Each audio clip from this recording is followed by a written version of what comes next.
नमस्कार आप सभी का, आप देख रहे हैं एबीपी न्यूज। आपके साथ हूं मैं रोबिका लियाकत। हुंकार में आप सभी का बहुत बहुत स्वागत है।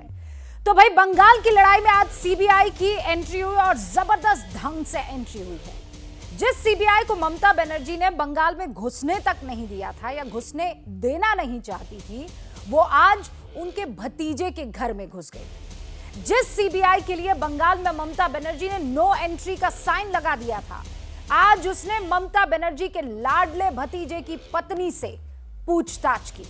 100 मिनट तक सीबीआई के अधिकारियों ने रुजिरा बनर्जी से कोयला घोटाले को लेकर सवाल जवाब किए। ममता सीबीआई को तो अपनी बहू से पूछताछ करने से रोक नहीं पाई, लेकिन सीबीआई की टीम के पहुंचने से पहले वो अपनी बहू से मिलने के लिए जरूर पहुंच गई। आखिर सीबीआई की पूछताछ से पहले बहू से मिलकर ममता बनर्जी संदेश क्या देना चाहती थी? क्या ममता बनर्जी का आज अपनी बहू और भतीजे से मिलना जरूरी था, या वो सीबीआई से पहले पहुंचकर बंगाल के लोगों को, जांच एजेंसी को कोई संदेश देना चाहती थी? सवाल बीजेपी से भी है कि ऐन चुनाव के वक्त ममता की बहू के खिलाफ जांच में तेजी लाकर वो क्या संदेश देना चाहती है। आज की हुंकार इसी मुद्दे पर, लेकिन आप ये रिपोर्ट देखिए।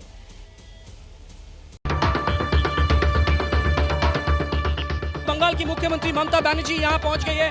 अभिषेक बनर्जी के घर के बाहर कुछ देर पहले ममता बनर्जी अभिषेक बनर्जी की बेटी के साथ बाहर निकल कर आई हैं। सीबीआई की टीम यहां पहुंच गई है। सीबीआई के ऑफिसर्स आप देख सकते हैं धीरे धीरे अंदर जा रहे हैं। कोयला घोटाले में रुजिरा बनर्जी से सीबीआई की पूछताछ से पहले वो हो गया जिसकी उम्मीद किसी को नहीं थी। सुबह 11:30 बजे के करीब सीबीआई की टीम को टीएमसी सांसद अभिषेक बनर्जी के घर आना था, लेकिन सीबीआई टीम के आने से पहले खुद मुख्यमंत्री ममता बनर्जी भतीजे के घर पहुंच गई। बंगाल की मुख्यमंत्री ममता बनर्जी यहां पहुंच गई है। अभिषेक बनर्जी के घर के बाहर कुछ देर पहले यहां ममता बनर्जी की काफिला अचानक यहां पहुंची है और सीबीआई की टीम पहुंचने से पहले यहां पहुंच गए हैं खुद मुख्यमंत्री ममता बनर्जी। सरप्राइज विजिट, किसी को अंदाजा नहीं था। यहाँ करीब 10 मिनट तक भतीजे के घर रहने के बाद ममता बनर्जी जब बाहर निकली तो उन्हें विदा करने के लिए अभिषेक बनर्जी की बेटी भी बाहर आई। ममता बनर्जी अभिषेक बनर्जी की बेटी के साथ बाहर निकल कर आई हैं। अभिषेक बनर्जी की बेटी हाथ में किताब ममता बनर्जी के साथ बाहर निकल कर आई है। दीदी अभिषेक की बेटी से कुछ बात कर रही है और अब वापस शायद नौबन्नों की तरफ जाएंगी ममता बनर्जी। सीबीआई पूछताछ के दिन भतीजे के घर ममता के जाने पर बीजेपी सवाल उठा रही है। आज ही ममता बनर्जी को नहीं जाना चाहिए था। शायद उन्होंने कोई ट्रिप्स देने के लिए पहुंचे थे उधर। ममता बनर्जी के रवाना होने के कुछ देर बाद सीबीआई की टीम पूछताछ के लिए अभिषेक बनर्जी के घर पहुंची। करीब 100 मिनट तक सीबीआई ने रुजिरा बनर्जी से कोयला घोटाले को लेकर सवाल जवाब किए। सीबीआई सूत्रों के मुताबिक रुजिरा ने ज्यादातर सवालों के जवाब नहीं दिए। रुजिरा से पूछताछ को तृणमूल कांग्रेस मां बेटी पर आक्रमण बता रही है। हमारे माँ बेटी को इलेक्शन के समय क्यों टान रहे हो? इंक्वायरी इलेक्शन के समय होता, फिर इलेक्शन के बाद सब सो जाते हैं जितने एजेंसी है। इलेक्शन के समय करना ये राजनीतिक मुद्दा होता है। हमारे सीने के ऊपर दावा बोलो, क्यों मेरे घर के आदमी को क्यों कर रहे हो? घर के आदमी से क्या तुम्हें लेना देना है? हमारे ऊपर लगाओ। बंगाल में कई सालों से अलग अलग डिपार्टमेंट, अलग अलग स्तर पर काफ़ी भ्रष्टाचार हुआ है। जिनको भी चिट्ठी किया है उन लोगों खुद आकर के अपने विषय में सारा विषय साफ करना चाहिए और लोगों के मन में जो संशय है वो भी दूर करना चाहिए। उधर बंगाल की राजनीतिक लड़ाई किस निचले स्तर तक पहुंच गई है, उसकी तस्वीर हुगली में दिखी। पीएम मोदी ने कल हुगली के जिस चिंसुरा इलाके में रैली की थी, उस जगह टीएमसी ने शुद्धिकरण किया और पौधे लगाए। टीएमसी की दलील है कि पीएम के हेलीकॉप्टर को लैंड कराने के लिए कुछ पेड़ काटे गए थे, इसलिए पौधे लगाए गए।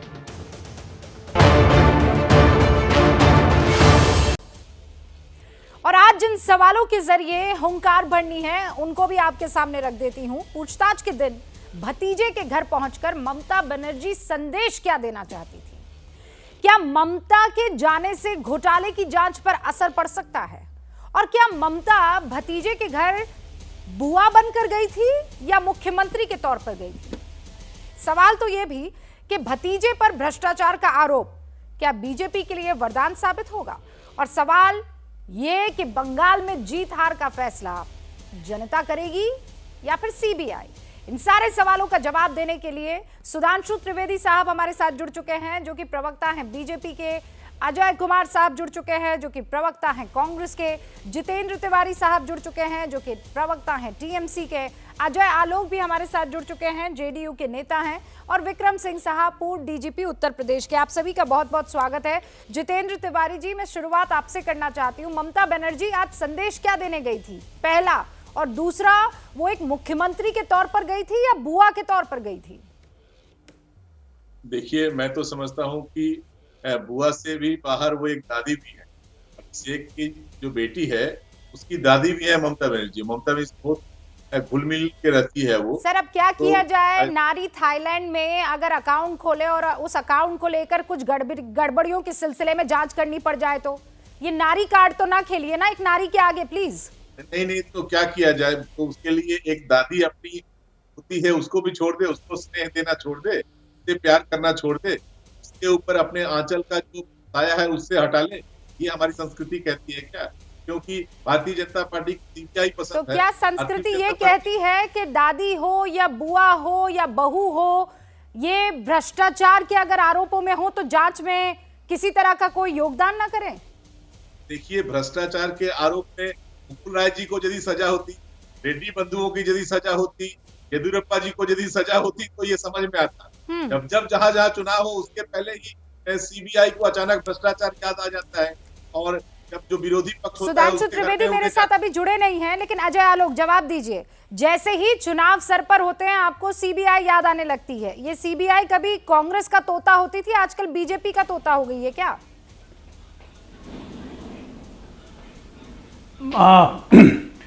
देखिए रूबिका जी, मैं आपको याद दिलाता हूं कि ऐसा बिल्कुल नहीं है।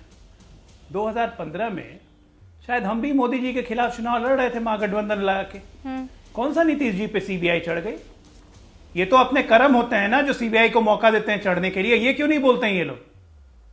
नीतीश कुमार पे भी सीबीआई चढ़ा देते, हमें भी 15 में तंग कर लेते, क्यों नहीं किया? 1.5 साल अलग, 14 अलग लड़े, 15 अलग लड़े। तो ये तर्क कहीं से बहुत खोखला तर्क है। दूसरी बात रही कि थाईलैंड में अकाउंट होना कोई गलत बात नहीं है, लेकिन अगर उस अकाउंट की वेरिफिकेशन या जांच हो रही है तो उसमें इतनी मिर्ची क्यों लग रही है? तो कहीं ना कहीं दाल में काला है। ऐसे तो फिर विकिलीक्स ने जितने अकाउंट पब्लिश किए थे, टीएमसी के सारे नेता कूद कूद के उस वक्त कह रहे थे, जिसमें कुछ बीजेपी का भी नाम आया था, तो उस अकाउंट को भी पब्लिश करने की क्या जरूरत थी? ऐसे में तो किसी का इटली में अकाउंट हो, स्वीडन में अकाउंट हो, जांच करने की जरूरत ही नहीं थी। बोफोर्स घोटाला कभी सामने ही नहीं आता। तो ये तर्क कहीं से ठीक नहीं है। सीबीआई जांच कर रही है, बिल्कुल टीएमसी को कहना चाहिए आइए जांच करिए, हम पूरा सहयोग करेंगे। कोई गलती होगी तो ठीक है, दूध का दूध पानी का पानी होगा। बात में दम तो है। 2015 में जेडीयू भी इनके खिलाफ चुनाव लड़ी ना। अगर इनमें कुछ खोट होती, इनका सिक्का खोटा होता, तो सीबीआई और ईडी इनके पीछे भी होती, क्यों नहीं है? देखिए उसके बाद अचानक लालू जी को छोड़कर बीजेपी के साथ इन्हें क्यों जाना पड़ा, पर्दे के पीछे क्या हुआ, ये जनता के सामने नहीं आ पाया, इसलिए इतनी बड़ी बड़ी बात कर रहे हैं। लेकिन बिहार में जो लोग हैं, बिहार के चुनाव को जो लोग, इन लोगों ने नजदीक से देखा है, इन लोग वो अच्छी तरह जानते हैं कि जो नीतीश कुमार जी कभी अपने आप को प्रधानमंत्री के रूप में पेश कर रहे थे, वो प्रधानमंत्री जी के सामने हाथ जोड़कर खड़े हो गए। ये क्यों हुआ? ये परिवर्तन क्यों हुआ? इसके पीछे क्या राज है? ये जनता के सामने आए तो पता चल जाएगा। अजय जी जल्दी से जवाब दीजिए, फिर अजय आलोक भी है हमारे साथ और विक्रम जी भी, और सुधांशु जी जुड़ेंगे अभी। जवाब दीजिए। नीतीश कुमार अकेले व्यक्ति हैं तिवारी जी, जिन्होंने कभी नहीं कहा कि वो प्रधानमंत्री के रेस में है। मीडिया ही उन्हें प्रधानमंत्री के रेस में बताते रहा, सहयोगी दल के लोग उन्हें प्रधानमंत्री मटेरियल बताते रहे, इंक्लूडिंग आपकी नेता। लेकिन नीतीश जी ने कभी नहीं कहा। सच्चाई यही है कि दाल में काला है। खुलेआम आपको टोटीबाज है, पता नहीं क्या क्या लोग कह रहे हैं। आपकी तो पूरी दाल ही काली है। कमीशन चीज बंद होनी चाहिए। हर चीज ओपन डोमेन में है। दाल ही काली है। अब छोड़िए ना, पूरी दाल ही काली है। हमारी दाल काली है तो इसीलिए हम चुनाव भी जीत जाते हैं। नीतीश कुमार 7वीं बार मुख्यमंत्री बन जाते हैं। हम क्यों सरेंडर करेंगे? सरेंडर तो आपको कानून के सामने होना पड़ेगा ना।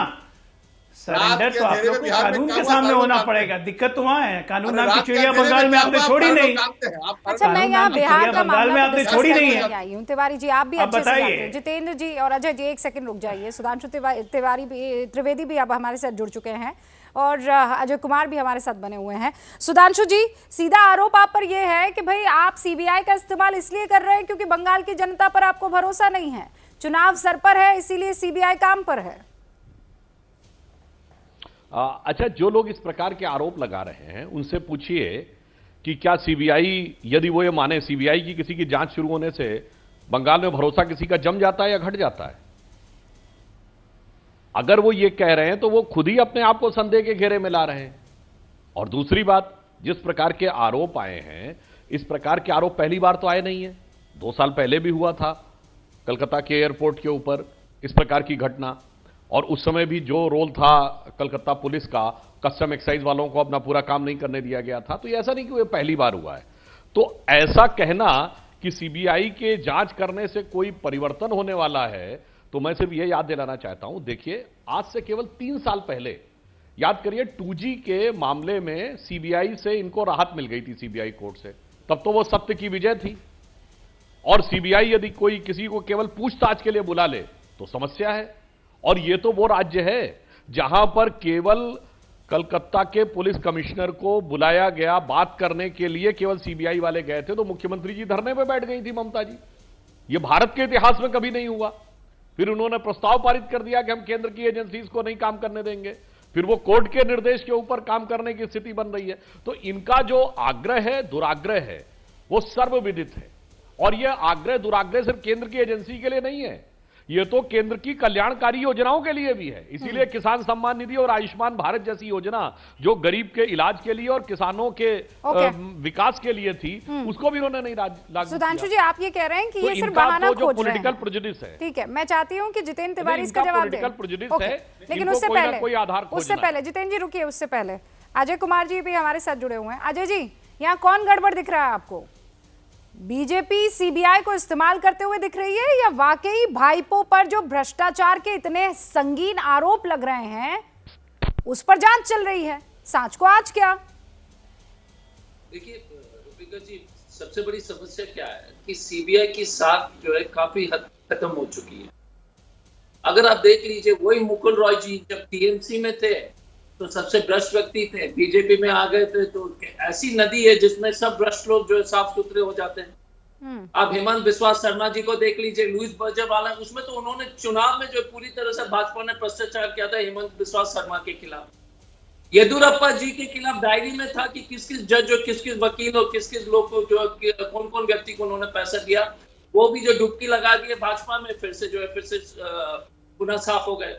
फिर रेड्डी ब्रदर्स वाले जो कांड होगा, आपको मालूम होगा 16,000 करोड़ के जो घोटाले थे, उसमें सिर्फ एक आईएफएस ऑफिसर, फॉरेस्ट सर्विस भारतीय वन सेवा के पदाधिकारी जिसने घोटाला को सार्वजनिक किया, उनको नौकरी से बर्खास्त करा दिया।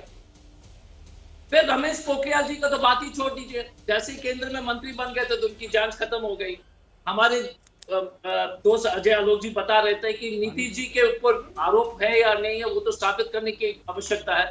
लेकिन सृजन वाले घोटाला में देख लीजिए क्या स्थिति हुई। मुजफ्फरपुर वाले जो बालिका गृह वाले कांड में भी लगातार आरोप आ रहे। हमारा ये सिर्फ कहना है कि अब सीबीआई का क्या साथ बची हुई है, आप बताइए, कि चुनाव से पहले और जितने भी बड़े बड़े घोटाले हैं अभी तक जो राजनीतिक, जैसे भाजपा में शामिल हो जाते हैं तो भाजपा ऐसी नदी हो चुकी है कि जो भी पाप करे उसमें घुस जाएगा तो आप साफ जो है सब अजय जी आपका जवाब अजय आलोक देना चाह रहे हैं, लेकिन मैं चाहती हूँ सुधांशु जी भी जवाब दे, उन्होंने भी अभी हाथ उठाया। अजय जी 20 सेकंड। मेरा ये कहना है कि आपके पैनल पे अभी 2 आईपीएस अफसर बैठे हुए हैं, दोनों भूतपूर्व आईपीएस अफसर हैं। हमारे साथ विक्रम जी भी हैं, डॉक्टर अजय कुमार भी हैं। मुझे आश्चर्य ये लग रहा है कि एक आईपीएस अफसर अपनी सीबीआई की एजेंसी पे डाउट कर रहा है, पैरट बता रहा है। ये देश के आईपीएसओ के लिए कहीं अच्छी खबर नहीं है, पहली बात। दूसरी बात, नीतीश कुमार पे अभी तक कोई आरोप नहीं लगे हैं, ना सृजन के ना किसी चीज के, बल्कि ये जांच भी हमने शुरू करवाई थी और ये सारे के सारे लोग सीबीआई अरेस्ट कर चुकी है। Jai ji please get yourself updated. और आप एक आईपीएस अफसर होकर पूरे आईपीएस फ्रेटर्निटी पे सवाल उठा रहे हैं, ये आश्चर्य की बात है। राजनीति क्या ना करवा दे। विक्रम सिंह साहब का भी जिक्र किया। हाँ, लेकिन Ajay ji, okay, I will give you 20 second sir, please. देखिए आलोक जी, साथ जो है ना, किसी संस्थान का कोई आईपीएस या आईएएस या किसी पद से या सर्विस से संबंध नहीं रखता है। अगर राजनीति में चोर लोग होंगे तो क्या इसका मतलब थोड़ी कि राजनीति खराब हो गई है?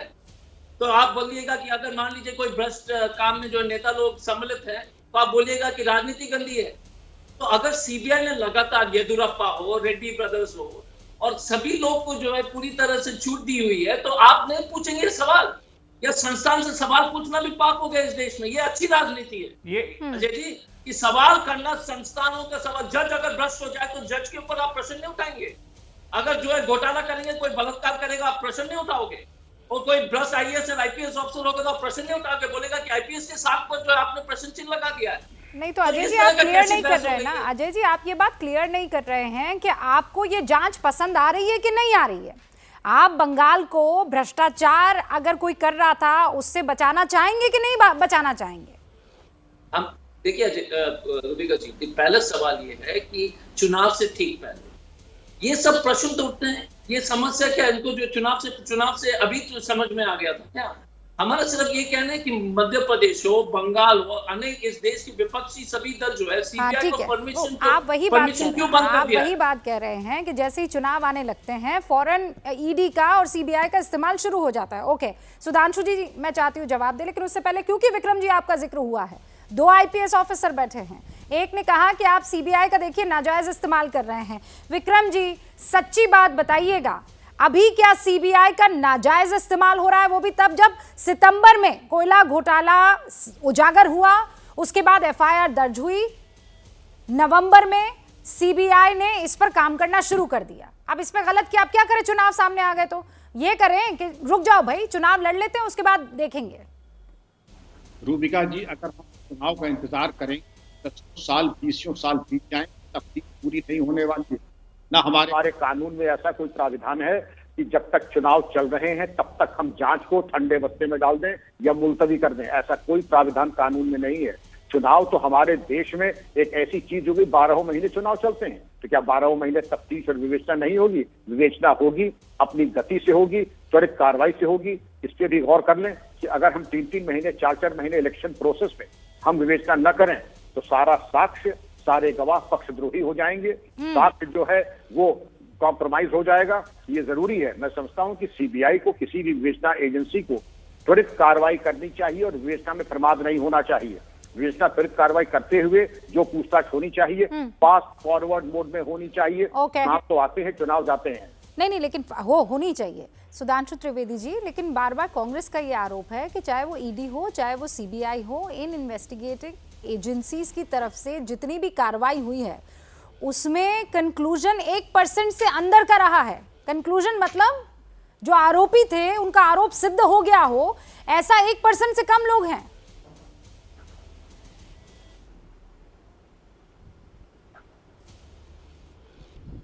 सुधांशु जी, ये सवाल मेरा आपसे है। अच्छा ठीक है, वो थोड़ा साफ सुनाई नहीं पड़ा। मैं सवाल आपने ये सवाल किया कि ये सारी जो एजेंसीज हैं वो उनकी जो जांच है वो एक तरफ ही क्यों हो रही है? नहीं, मेरा निष्कर्ष नहीं निकल पा रहा। हाँ, निष्कर्ष जो है वो उन आरोपियों की जब जांच करती है ये एजेंसियां, कांग्रेस का ये आरोप है कि 1% से अंदर कन्विक्शन रेट है, यानी ज्यादातर इन एजेंसियों का इस्तेमाल दबाव के लिए होता है। वो बात देखिए, जो उन्होंने बात कही मैं उनकी बात से आंशिक रूप से सहमत हूं, क्योंकि हमारे यहां की न्याय व्यवस्था के अंदर की कुछ प्रक्रियाएं ऐसी हैं। मैं विनम्रता से अजय कुमार जी से पूछूंगा, सरेआम सबके सामने स्वर्गीय इंदिरा जी को गोली मारी गई थी, कितने साल लगे थे उनकी हैंगिंग में? 8-9 साल, 7-8 साल के बाद हो पाया था। क्यों? अरे जो सबके सामने है उसमें सारे एविडेंस सब कुछ, उसके बावजूद यह प्रक्रियाएं होती रही। अब और तो आप देख लीजिए, कन्विक्शन होने के बाद सर्वोच्च न्यायालय ने अफजल गुरु की फांसी की सजा कर दी, तब 7 साल और लग गए थे। तो यहां पे जांच से लेके जो न्यायिक प्रक्रिया की व्यवस्था है, विक्रम सिंह जी भी उस बात में रहे हैं तो उनको समझ में आता होगा, वो मैं मानता हूं। परंतु आप ये देखिए कि ये जांच हुई कब? सिर्फ हमारे जमाने में तब हुई। अभी अजय कुमार जी कह रहे थे, नीतीश कुमार जी हमारे जब विरोध में रहे तो किसी ने उन पर भ्रष्टाचार का आरोप नहीं लगाया, और लालू यादव जी ये कहते थे कि भाजपा पे आरोप लगाते थे और वो भूल जाते थे कि उनके खिलाफ केस कब रजिस्टर हुआ। जब जनता दल की केंद्र में सरकार थी, यानी उन्हीं की पार्टी की केंद्र में सरकार थी देवेगौड़ा जी जब मुख्यमंत्री थे, सॉरी प्रधानमंत्री थे। अब जितेंद्र जी से पूछिए कि ममता जी इतने समय तक एक सादगीपूर्ण जीवन जीती रही, वो सफेद साड़ी पहनती थी, हवाई चप्पल पहनती थी, जब हम लोगों के साथ थी हमने देखा कि वो एक मारुति कार में आती थी, छोटी सी कार में, काहे नहीं कोई उनके उंगली उठा पाया। ये भी तो देखने की बात है ना। अब यदि आप परिवार के मोहपाश में बंद गई और उसके बाद ये हो रहा है तो उंगली उठाने का मौका, जहां आवश्यकता है, जहां पे कहीं एक कहावत है ना कि जहां धुआं है वहां आग होगी। सुधांशु जी, जितेंद्र जी, मैं अजय जी आपके पास, जितेंद्र जी, दुखती नब्ज अगर उसका कोई इस्तेमाल करे तो दुखती नब्ज तो आपने दी ना। भ्रष्टाचार जो है उसके आरोप में लिप्त आपके भतीजे जी आ रहे हैं ना। देखिए, ऐसा एक माहौल बनाया जा रहा है जी, हम इस जांच में बाधा दे रहे हैं। आपने देखा होगा कि जांच में हमारे लोग पूरा सहयोग कर रहे हैं। हमने कभी नहीं कहा कि ये जांच नहीं होनी चाहिए, लेकिन हमारा केवल इतना कहना है कि भारतीय जनता पार्टी के लोग जब इतने आश्वस्त हैं कि उनके जो पॉलिटिकल एजेंडे हैं उस पर वो चुनाव जीत सकते हैं, तृणमूल कांग्रेस की सरकार ने बहुत गलत काम किया है, तो चुनाव के समय अपने पॉलिटिकल एजेंडे को लेकर, अपने डेवलपमेंट के एजेंडे को लेकर चुनाव में क्यों नहीं आ रहे हैं? चुनाव के समय उन्हें तिवारी जी, मेरे सवाल का जवाब दीजिए। नहीं, आप अभी मेरे सवाल का जवाब नहीं, बहुत क्लियरली मैं कह रही हूँ, क्या ममता बनर्जी पर कभी किसी ने ऐसा आरोप लगाया? उनकी सादी साड़ी, उनकी सादी गाड़ी, उनके ऊपर तो किसी की हिम्मत नहीं हुई कि सीबीआई को भेज दे। वो इसीलिए स्ट्रीट फाइटर कहलाती। इसी मैं पूछ रही हूँ, मैं बता रही हूँ आपको, मैंने जो भूमिका बांधी उसके बाद जहां पहुंच रही हूँ, भतीजे ने सारा खेल बिगाड़ दिया, मान लीजिए। नहीं तो आप क्या कहना चाहती है कि मतलब सादी साड़ी पहनती है तो उनके घर का कोई भी व्यक्ति पैंट शर्ट नहीं पहन सकता? ममता बनर्जी खुद हवाई चप्पल पहनती है, उनके घर का आदमी कोई भी लिबर्टी का या बाटा का चप्पल नहीं पहने। नहीं, बाटा का चप्पल पहने, लिबर्टी का चप्पल पहने, लेकिन टोल टैक्स का जो चप्पल चला रहा है, वो जो आरोप है उस पर कुछ कहिए ना। चप्पल कोई भी पहने, लेकिन बंगाल को क्यों चप्पल चलवा रहा है? महात्मा गांधी कितनी सादगी से जीवन जीते थे, उसके बाद जितने गांधी टाइटल के लोग हैं, सारे लोगों को भी गमछा या लंगोट बांधकर घूमना चाहिए। ये कहना चाह रहे हैं क्या भारतीय जनता? मैंने बता दिया मैं क्या कहना चाह रही हूँ जितेंद्र जी, मैं बहुत क्लियरली आपको बता रही हूँ। सादी साड़ी पहनने वाली ममता बनर्जी वो ये कहती थी ना, वो जिस तरीके से जीती थी या जी रही हैं, वो क्या था कि भ्रष्टाचार किसी कीमत पर नहीं होगा। ठीक है, उन्होंने खुद कभी कोई भ्रष्टाचार नहीं किया, ठीक है, लेकिन भतीजे ने उनको बुरी स्थिति में डाल दिया। ऐसा नहीं है, यही तो भारतीय जनता पार्टी करना चाहती है। अच्छा, सुधांशु जी, यही आप करना चाह रहे हैं? ममता बनर्जी के जो आपने जबरदस्ती अभिषेक बनर्जी से ये काम करवाए हैं। इनका है कहीं पे निगाहें, कहीं पे निशाना। ये सीबीआई को सामने लाकर हमारी जो प्रतिमूर्ति है ममता बनर्जी, सच्चाई की प्रतिमूर्ति में भाई, मैं तो कह रही हूँ सच्चाई की प्रतिमूर्ति है, पर मूर्ति के आगे भतीजे जो हैं उन्होंने जो काम किया है, मैं उसकी बात कर रही हूँ। क्या करे भतीजा भी? सुधांशु जी, मार्किन का कपड़ा पहन के घूमे, पैंट शर्ट नहीं पहने क्या? सुधांशु जी, वो वेस्टर्न कपड़े पहनते हैं, इसीलिए आपने सीबीआई लगा दी उनके पीछे। क्या चाह रहे हैं वो? ऐसा कौन सा सादा कपड़ा पहने? ऐसा होता है कि आप किसी भी परिवार में जन्म ले लें, परंतु समाज में आपकी स्थिति आपके कर्म के आधार पर बनती है। अभी जितेंद्र जी के मुंह से गांधी परिवार और गांधी जी का नाम निकल गया। गांधी जी सत्य, अहिंसा, ईमानदारी की प्रतिमूर्ति थे, और आज गांधी नामधारी जितने हैं परिवार के सारे सदस्य किसी न किसी भ्रष्टाचार के आरोप में संलिप्त हैं। और वो ऐसे भी आरोप हैं जो सरकार ने कभी किए नहीं, कोर्ट से ही शुरू हुए, और उन्हीं की पार्टी के संस्थानों के ऊपर भ्रष्टाचार के आरोप है। मतलब नेशनल हेराल्ड केस की तरफ कह रहा हूं। तो परिवार में होने से जितेंद्र जी की बात सही है, कोई परिवार में होकर ऐसा नहीं कि काम नहीं करेगा, बिजनेस नहीं करेगा। पर मान्यवर, मुझे ये बताइए, ये कौन सा जादू है कि कुछ राजनीतिक परिवारों के लोग जो उसमें जन्म लेते हैं वो जिंदगी भर ना कोई नौकरी करते हैं ना कोई बिजनेस करते हैं। कुछ परिवारों में तो 3-3 पीढ़ी से ना किसी ने व्यवसाय किया है ना नौकरी की है, फिर ये करोड़ों की संपत्ति कहां से आ जाती है? नहीं, फिर इसका जवाब चाहिए ना, फॉर्मूला कहां से आ जाती है? और रही बात जो कुछ आज जांच का विषय, ये फॉर्मूला दे दीजिए ना कि कोई काम ना करना पड़े और बढ़िया से आपकी 1 रुपए की 1 रुपया जो है वो करोड़ों में तब्दील हो जाए। हम सब बैठे हैं यहाँ पर, हमको दे दीजिए। जितेंद्र जी, कोई तैयारी यहाँ पर क्या रुजरा को ममता बनर्जी ने करवा दी थी जब वो पहुंची थी? देखिए, आज से करीब 15 दिन पहले अभिषेक बनर्जी ने भी खुले मन से ये कहा था, जब शुभेंदु अधिकारी जी ने एक अकाउंट की बात कही, तब अभिषेक बनर्जी ने भी खुले रूप से ये कहा था, खुले मन से कहा था कि मेरी पत्नी का विदेश में कभी कोई अकाउंट न था, न है, इसका अस्तित्व ही नहीं है। ये आज से 15 दिन पहले, उस समय सीबीआई के नोटिस का कोई मामला भी नहीं था, आज से 15 दिन पहले वो कट। तो नए ढंग से ये कहना ममता बनर्जी जाकर कुछ कह देंगे, ये ठीक नहीं है। ममता बनर्जी तो मुझे लगता है, जहां तक छोटी बच्ची है, भारतीय जनता पार्टी के नेताओं का जो आतंक, छोटी बच्ची रुजिरा छोटी बच्ची है, रुजिरा की बेटी। आप देखिए ममता बनर्जी के साथ उनकी रुजिरा की बेटी ममता बनर्जी को बाहर छोड़ने तक आई, हाथ में किताब ले। तो भारतीय जनता पार्टी के नेताओं को ये नहीं तो मालूम। मैं क्यों इस बात को ऐसे ना कहूं कि आप लोगों ने जानबूझकर उस बच्ची को कैमरा के सामने लाया, ताकि आप फिर जितेंद्र तिवारी जी आसानी से ये कह पाए। आपके लिए एक अपॉर्चुनिटी होगी। आपने ये अपॉर्चुनिटी क्रिएट की कि उस बच्ची को किताब के उसके पीछे छिपा कर लाया और कहे कि ममता बनर्जी तो बच्ची से मिलने गई थी। अब देखिए, अब तो भारतीय जनता पार्टी के लोगों को खुश करने के लिए जो बात मुझे समझ में आ रही है कि वो कफन का जो कपड़ा होता है उसी का शर्ट पहन के सारे तृणमूल कांग्रेस के कार्यकर्ताओं को घूमना चाहिए, तब ये खुश होंगे। नहीं तो हमारे घर में सीबीआई चले आएगी, क्योंकि तृणमूल कांग्रेस के कार्यकर्ता हैं, ममता बनर्जी के परिवार के लोग हैं, ममता बनर्जी के परिवार के लोग हैं। आप कौन से आप कौन से रंग के कपड़े पहनते हैं कि बीजेपी आपसे खुश रहती है? अजय आलोक, नहीं जितेंद्र जी, मैं उनसे पूछ रही हूँ ना, क्योंकि उनका तो रूप में बनाने का सिलसिला रहा है। अजय जी बताइए भाई। हमारे कपड़े न पहले बदले थे ना आज बदले, हम वैसे ही कपड़ों में रहते हैं जैसे पहले थे। हाँ, कुछ लोग की सीरत बदल गई है कि अकाउंट पूरे विश्व में है, पता ही नहीं है कि अकाउंट कहाँ है। एक इलेक्ट्रॉनिक वर्ल्ड है, डिजिटल वर्ल्ड है, तो फिर क्यों घबरा रहे हैं? सीबीआई को पता करने दीजिए, फिर सवालों का जवाब देने आपको आना पड़ेगा, कोई दूसरा नहीं आएगा। आप क्यों घबरा रहे हैं? आपकी घबराहट तो यही सामने से दिख रही है, और आप हमें क्या पाला बदलने के लिए कहेंगे? आप कांग्रेस के साथ भी रह चुके, आप बीजेपी के साथ भी रह चुके, आप हमें सिखा रहे हैं। आप बीजेपी के साथ नहीं रहे क्या? कांग्रेस को आप एनडीए गवर्नमेंट में भी थे, आप यूपीए गवर्नमेंट में भी थे, आप मुझे बोल रहे हैं पाला बदलते हो। ये देखिए कौन किस पे उंगली उठा रहा है। अरे टीएमसी को अपने चरित्र के बारे में झांकना चाहिए पहले।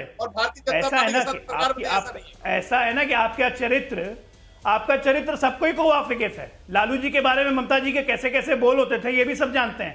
अब ममता जी ने आके यहाँ पटना में नीतीश जी के बारे में क्या बोला था, तो ममता जी तो कलर बदलने के लिए फेमस है, कलर बदलने के लिए फेमस है ना।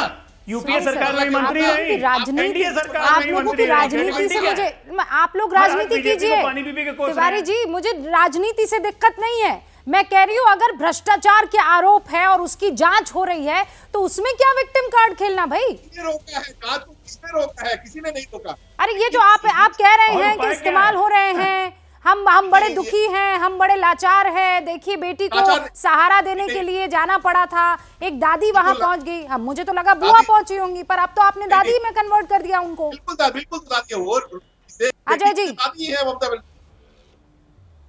अजय कुमार साहब, नहीं अजय कुमार साहब, मुझे ये बताइए कि इस वक्त आप किसका सपोर्ट करेंगे? किसी एक का सपोर्ट करना तो जरूरी है ना अजय जी आपको?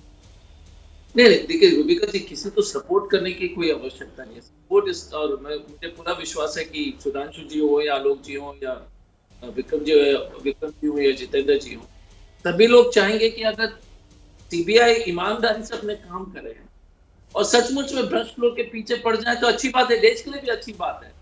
पर अब जिस तरह से राजनीतिक प्रयोग हो रही है और सभी के लिए समस्या, हम सब और ये सभी राजनीतिक दल के लिए है। अब जरा थोड़ा सा सोच लीजिएगा कि जितने भी बड़े बड़े पाप होते हैं, जैसे उन्नाव वाला कांड हो गया, जिसमें वो बलात्कार वाले कांड में जिसमें जो 2 आदमी को कुचल दिया था रोड पर, उस पर कोई कार्रवाई नहीं, क्योंकि वहां पर एक बड़े भाजपा के नेता थे। अब उसमें एक बच्ची की तो क्रिटिकल स्टेट में थी, गंभीर हालत में थी, लेकिन बाकी 2 लोग उसके परिवार के लोग मर गए। मुजफ्फरपुर अगर घोटाला में अगर जो विटनेसेस आए थे वो बालिका गृह वाले घटना में, उस पर पूरी तरह से कोई बड़े जो है रसूखदार अजय जी टीएमसी से इतनी हमदर्दी है तो साथ मिलकर लड़ लीजिए। आलोक जी, अजय जी मैं खत्म कर लेता हूँ 1 सेकंड। तो ये आलोक जी के लिए भी है, सुधांशु जी के लिए, हमारे कोई ना कोई कल वो सत्ता में, कल विपक्ष में रहेंगे, आज तो सत्ता में तो हम लोग इतने जोर से चिल्ला रहे हैं, सुधांशु जी विपक्ष में रहेंगे। सीबीआई को जो है जिस तरह से पॉलिटिकल इन्वेस्टिगेशन हो रहा है, हाँ। आप लगातार, मैं तो उसके जो है 7-8 केस में देख, अभी जैसे एक चीज बताइए, अगर बीजेपी इतनी ईमानदारी पार्टी है तो पिछले 7 साल में कौन से बीजेपी के नेता के खिलाफ क्या सब जो है भ्रष्टाचार? सुधांशु जी जवाब दीजिए। क्या एक केस हुआ है क्या अभी तक? मुकुल रॉय, ये नाम गिना है, रेड्डी ब्रदर्स, मुकुल रॉय नाम गिना है उन्होंने, रमेश पोखरियाल, शिवराज सिंह चौहान नाम गिना रहे हैं, हेमंत बिस्वा शर्मा, रमेश पोखरियाल। सुधांशु जी मैं ये कह रहा हूँ कि अचानक कौन सा च्यवनप्राश है जो बीजेपी में है कि जो तुरंत जो है इतने बढ़िया से क्या बोलते हैं प्रतिरोधक क्षमता बढ़ जाती है? देखिए, जो बात अजय कुमार जी कह रहे हैं और जो हमारे विपक्ष के बहुत से लोग कहते हैं रूबिका जी, बड़ी मजेदार बात है। जब उन लोगों पे आरोप लगता है, नारदा हो, शारदा हो, मुकुल राय पे जब आरोप तो ये तो कोई भ्रष्टाचार का मामला ही नहीं था। अचानक जब वो पार्टी छोड़ देते हो भ्रष्टाचार का मामला हो जाता है। तो पहले आप ये तय कर लीजिए, आप ये मानते हैं कि वो स्कैम थे या नहीं, हाँ या ना। अगर आप कहते हैं कि स्कैम थे तो आप लोग उसमें इन्वॉल्व थे, और अगर ना है तो आज सवाल क्यों है? ये दोनों बातें नहीं चल सकती कि भाई अच्छा चलिए, अभी भी जो स्कैम में संलिप्त नेता आपकी पार्टी में हैं वो स्कैमस्टर हैं क्या? वो स्कैमस्टर हैं, मतलब जब वो है तो स्कैम नहीं है, जैसे ही दूसरे में आ गए तो स्कैम। तो देखिए मानने वाला, हकीकत क्या है? हकीकत ये है कि जांच ईमानदारी से हो रही है। आपको अपने जमाने का चश्मा आपकी नजरों पे चढ़ा हुआ है। रूबिका जी, कोयले का ही मामला है ना, तो याद करिए कोयला ही घोटाला का वो मुद्दा था जब सर्वोच्च न्यायालय ने सरकार सीबीआई से कहा था कि आप हलफनामा देंगे और वो किसी पॉलिटिकल एग्जीक्यूटिव को नहीं दिखाएंगे, और सरकार ने शपथ पत्र देकर सर्वोच्च न्यायालय में कहा कि हाँ हमने कोई हस्तक्षेप नहीं किया है। पर जब सर्वोच्च न्यायालय ने सीबीआई के काउंसिल को ग्रिल किया तो उसने एक्सेप्ट कर लिया कि प्रधानमंत्री कार्यालय के अधिकारियों ने देखा भी और चेंज भी किया इसमें। तब उन्होंने केस पैरेट वर्ड यानी पिंजरे का तोता कहा था। आपको अपना जमाना याद है, इसी वजह से आप अब तक हैं, और आपके तो तमाम केस आपकी सरकार के जमाने में दर्ज हुए क्योंकि न्यायालय ने कहा कि आपको दर्ज करना पड़ेगा। अच्छा एक और मैं बात कहूं, अजय कुमार जी, आज आप हैं कहां पे? उसके बाद आप कह रहे हैं सत्ता हो या प्रतिपक्ष। आज सत्ता में है तृणमूल कांग्रेस। एक मिनट, एक वाक्य पूरा कर दो। सत्ता में है तृणमूल कांग्रेस, पूरा कर ले, उसके बाद आप जवाब दीजिएगा। वो एक जमाने में आप ही का हिस्सा हुआ करती थी, आज गुरु गुड़े रह गए, चेला शक्कर हो गया है, और विपक्ष माना जा रहा है भाजपा को। यानी जो विपक्षी दल थे लेफ्ट और कांग्रेस, हमारी 3 सीटें, विपक्षी दल 3 में ना 13 में। ना आप सत्ता में हैं ना आप विपक्ष में हैं, और ना आप सत्ता के दावेदार हैं ना विपक्ष के दावेदार हैं। आपकी तो वो स्थिति है, मैं इधर जाऊं या उधर जाऊं, बड़ी मुश्किल में मैं हूं किधर जाऊं, तो आप तो तय ही नहीं कर पा रहे हैं। बड़ी मुश्किल में हैं आप, किधर जाएं? रूबिका जी, दो तीन जो प्रमुख मुद्दे उस पर पहले जवाब दे दें। पहली बात यह कि इनकी जो मंशा देख लीजिएगा कि अकाली दल जैसे इनके जो है गठबंधन से हटे तो अकाली दल वाले जो पंजाब वाला जो है सैक्रिलेज वाला केस था, गुरु ग्रंथ को अपमानित करने वाला जो काम था, उन्होंने ट्रांसफर कर दिया। इनकी स्टाइल देख लीजिए। दूसरी बात क्या है कि रेड्डी ब्रदर्स तो भूगोल ही बदल दिया, लेकिन ये भ्रष्टाचार नहीं है। इनके भ्रष्टाचार व्यापम हो कुछ भी हो, वो एक देश के लिए एक सौगात है। वो देश को समर्पित किया है कि हम भ्रष्टाचार करते हैं नहीं, हम भूगोल बदल देते हैं, लूट लेते हैं, लेकिन हमने देश को सेवा किया है। ये इनकी परिभाषा है। तीसरी बात क्या है कि जब ये चुनाव बोलते हैं, पंजाब में 7 हो गए चुनाव में, निकाय चुनाव में तो कोई बोल रहा था कि बीजेपी का कोई अस्तित्व नहीं है। ये तो राजनीति है, कभी हार कभी जीत है। हर जगह अभी जो अगर कहीं पर हार जाते हैं, नहीं अजय जी, वो नैरेटिव आप लोगों ने बिल्ड करने की कोशिश की थी कि पंजाब निकाय चुनावों में बीजेपी की हार ये बताती है कि किसानों का मुद्दा इस हिंदुस्तान को कहीं ना कहीं एक नए प्लेटफॉर्म की तरफ या नई दिशा की तरफ ले जा रहा है। अब गुजरात चुनाव जो हुए हैं, फिर उस पर आप क्या नैरेटिव देंगे? जीत हुई है ना बीजेपी की। आप कह रहे थे किसानों के मसले पर ये बीजेपी की हार, तो गुजरात में किसानों के मसले पर जीत हुई फिर बीजेपी की। मध्य प्रदेश महाराष्ट्र में हार हुई थी, तो साफ हो रहा है ना महाराष्ट्र में। ओके, इसका मतलब है कि ओके अजय आलोक, जल्दी से 20 सेकंड अब मैं अपने बाकी 3 मेहमानों को देना चाहती हूँ। Ajay ji 20 second sir.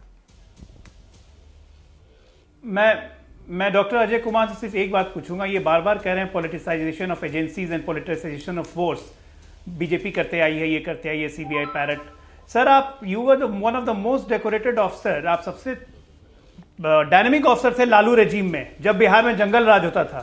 सबसे ज्यादा एनकाउंटर आपने किए, क्राइम कंट्रोल पट्टा में आपने किया, सबसे ज्यादा नाम आपका था। तो क्या ये सब लालू जी के कहने पे करते थे या खुद ही करते थे सर? अपने से देखिए, एक चीज अजय लोग, पहली बात ये है तो मैं आपको ये जब हम जब पदाधिकारी पुलिस ऑफिसर कहते हैं, और विक्रम जी इसमें सहमत होंगे, जब हम लोग कहते हैं ना कि राजनीतिक दबाव है, राजनीतिक पुलिस पदाधिकारी आईएएस और आईपीएस ऑफिसर को रीढ़ की हड्डी में होनी चाहिए।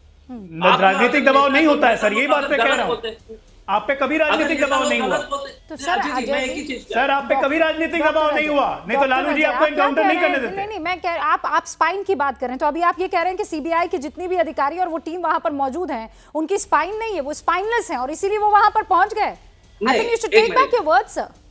फर्स्ट क्वेश्चन, मेरा ये कहना है कि सीबीआई के बहुत सारे अच्छे पदाधिकारी, अच्छे इन्वेस्टिगेशन सर, मेरे पास वक्त की कमी है, मुझे बार-बार ये बताया जा रहा है। विक्रम जी 10 सेकंड, बहुत जल्दी खत्म कर लेता हूं डॉक्टर साहब, मैं आपको आगे आमंत्रित करना चाहूंगी, लेकिन सच में मेरी सीमा है। विक्रम जी 10 सेकंड बस। रूबिका जी, सीबीआई भारत की और देश की सर्वश्रेष्ठ इन्वेस्टिगेटिंग एजेंसी है, इस पे हम विश्वास करें। हो सकता है कुछ त्रुटियां हो, वर्तमान में उससे श्रेष्ठ कोई इन्वेस्टिगेटिंग एजेंसी है नहीं और हमें उसके कार्य पे विश्वास करना चाहिए। जितेंद्र जी, विश्वास है ना? 5 सेकंड। मैं कहता हूँ भारतीय जनता पार्टी अपनी सीबीआई अपनी योग्यता भारतीय जनता पार्टी के पक्ष में लगा। सर देखिए, आपने भारतीय जनता पार्टी से नफरत के चक्कर में सबसे बढ़िया एजेंसी को जो है कटघरे में खड़ा कर दिया है। फिलहाल बहुत बहुत शुक्रिया आप सभी का हमारे साथ जुड़ने के लिए।